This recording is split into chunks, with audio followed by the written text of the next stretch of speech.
is BBC Radio across the Northwest. Hello, Lisa Marrey with you, and we are here till 6 o'clock. Now, it's coming to that time of year where hopefully you're thinking about some holidays, some time off if you're not jetting off somewhere, and you're possibly looking for the perfect summer read, packed with laughs, romance, a splash of sunshine, and maybe even a side of tzatziki. Well, you're going to love our next guest. Andrea Christodoulou joins us today to talk about her brand new romantic comedy. It's set in Liverpool with a delicious Greek twist.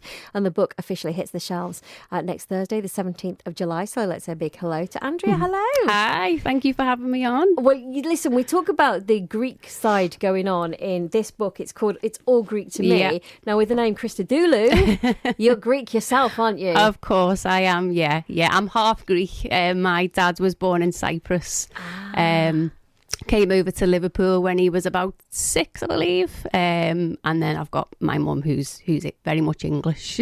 Excellent. So tell us about you and writing. How's this come around? Yeah, I mean, I've always had a passion for writing.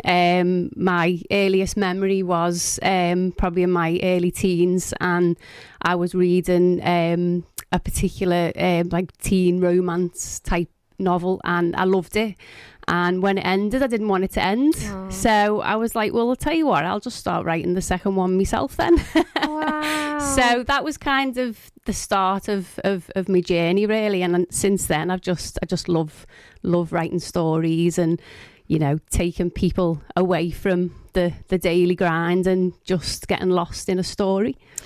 So is this your first book? It is. First published. And I noticed, because you sent me a little bit of info, that you've published it through University College of Lancaster, haven't you? Yeah, they're actually Fox and Inks books now, but yeah, University of Lancashire, that's right. That's amazing. Yeah, so how does that work? Do you send them your thing, and how does that work? Well, for anybody listening who wants to, because it's self-publishing doing it that way, isn't it? No, I'm actually I'm published. Not self-published. So, but are they the publishers? Yes, they're the publishers, yeah. Oh, amazing. So yeah. You sent them a manuscript? My agent sent them a manuscript. Right, okay. What you'll find with most publishers is that they want you to be represented by an agent. Of course. So they won't accept, you to just email them directly.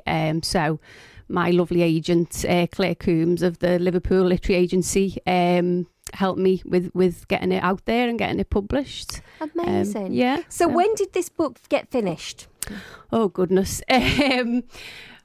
Probably about 2 years plus ago. Wow, it's such a long journey, isn't it? Oh, it's even longer. I started writing it 8 years ago. Stop. Yeah. It's life got in the way. I had two children in between. Obviously, we had the pandemic, so there was a lot going on.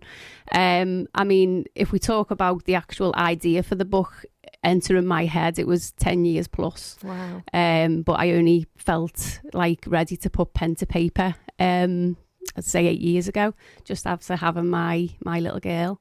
So yeah, it's been a very, very long journey, but it's obviously been worth all the hard work to finally get the book out there. Well, it's brilliant. Look, let's have a look. So the front cover is a bright blue, like a sky blue, isn't it? It's called It's All Greek to Me. Is life really better with a little feta? I love that.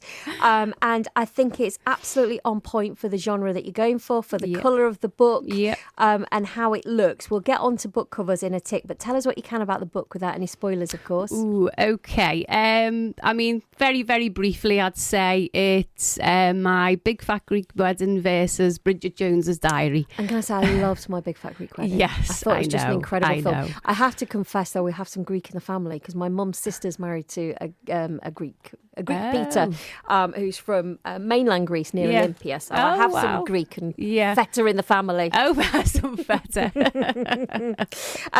So who is the main character? Yeah, so the main character is Mina Eliadis, and she's hit a bit of a lifestyle mate, shall we say, which I'm sure a lot of people can relate to at some point in their lives. And she's in a job she doesn't like. She's got a love life dried up, and she's drinking way too much at the weekends. And And then she's got her mum, who's always trying to marry her off at any given opportunity, like it's Pride and Prejudice. And then, again, without giving too much of the story away, a family crisis emerges, and Ismay is the only one who can solve it, who can help the family. So it kind of forces her to put on a big girl pants, I suppose, and become more responsible and ultimately grow up a bit.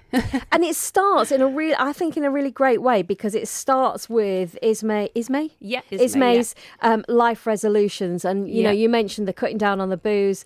It either makes me cry like a banshee or inhibits my ability to see, or both, resulting in some questionable end of the night snog choices. Yeah, that's not from personal experience. It is. Come on. How much of you is in Ismay?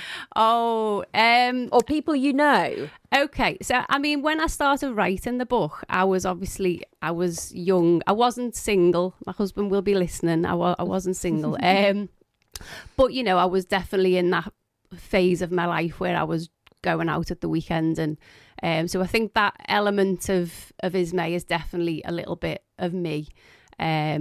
But the rest of her is very much just a character I've developed. So it's not somebody I know, shall we say? Yeah. Well, I wouldn't admit that over the radio. Have anyway, you had that though from your family and friends saying, "Is that supposed to be me?" I always get asked by family and friends, "Am I in the book? Am I in the book?" And I always tell them, "Well, you'll have to wait and see." No, but I think, you know, when you're writing characters, there'll always be parts of a character that is, you know, it's a trait of theirs, or the way they speak, or whatever, that it is taken from personal experiences, whether it's people you've met in the past or people around you now. But there's definitely no one character that's an exact replica of somebody I know. And are you already headway into book number 2? I would love to say that I am, but unfortunately, again, life has got in the way. But I very much have an idea that is currently germinating around my head, and I'm hoping to finally put pen to paper once. Obviously, there's a lot going on with the publication this week, so I definitely hope to get something down. And will there be a continuation of characters? Will it be a follow-on from this, or a brand new one? I know you're not quite there. To be seen.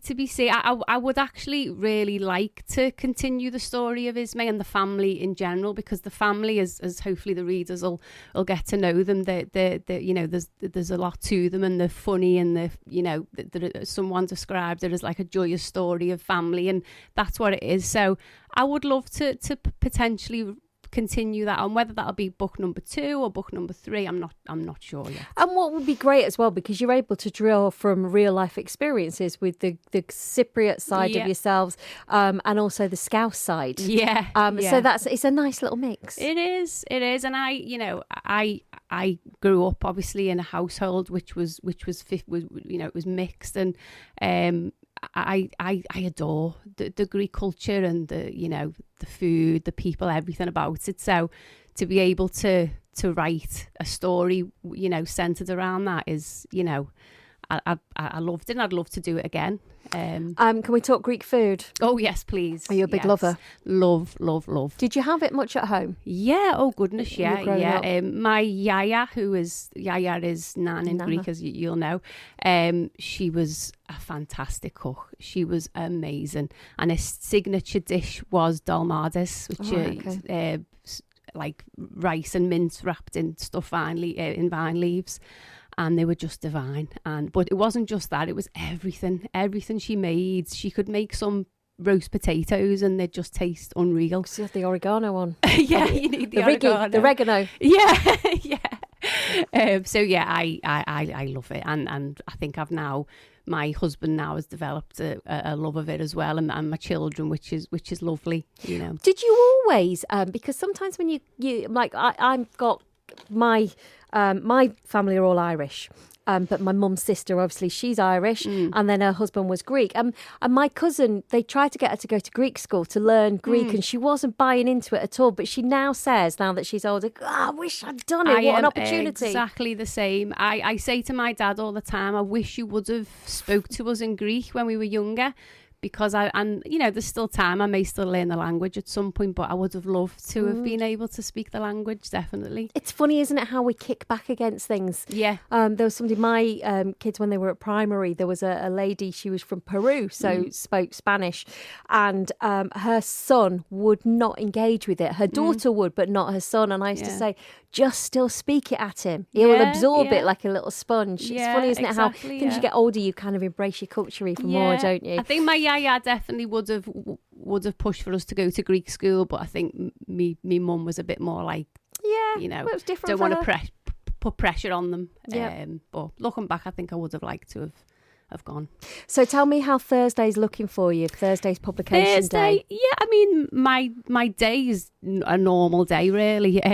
Household chores, probably. And then I'm having a lunch in Being There coffee shop on Smithdown Road with family, friends, anybody else who wants to come. The tickets are free, open to everybody. So, so it's just going to be a night of eating, drinking and just celebrating. This is such an achievement. It's not that you've done a self-published thing that's just on an ebook. It's a physical book. How long ago did you get a book in your hand that looked like this? I couldn't tell you. Like I love the cover. As soon as my publisher sent it to me, I was like, yes, that is perfect. And I love as well that on the back you've got the Liverpool skyline as well. And do you know what's really nice about the back? I don't know if you've noticed this yourself, Andrea, but nowadays, so that's got the blurb about what happens in the book, whereas nowadays so many books have just got quotes from celebrities, and I'm like, but what's it about? Yeah, that is very, very true. So brilliant for having actually what it's about on the back of it. Well, of course, because it might not be for everybody, but it is. It's for everyone. It is for it's everybody. For everybody. Yes. Andrea, how can we get hold of it from Thursday? Amazon. You can pre-order it now on Amazon. I believe it's going to be on WH Smith online. The bookseller. They're the main three I can think of at the top of my head. But it's Amazon would probably be your first port of call, I'd say. Can you believe that you're saying this? You're sitting in a radio studio saying you can go on these online sellers and get my book from Thursday. Oh, I still have to pinch myself. It's crazy. It's been a whirlwind, but wouldn't change a thing.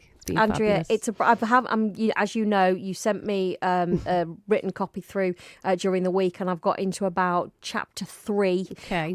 Loved what I've read so far, so you. I will keep going on that one. Thank you so much. You brought me the physical copy, and I like knowing when I'm getting towards the end of a book. Yeah. And you can slow down when you're loving it. Then when you're doing it online, you can't do that so much. Yeah, I like having a physical book. There's something about it.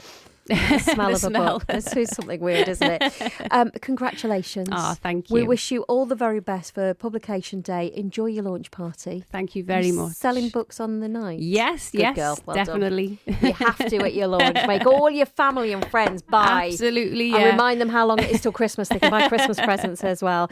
Thanks for coming in. Lovely to meet you, and all the very best. We'll see you for book number 2. Yes, definitely. Brilliant. Thank you. Thank you.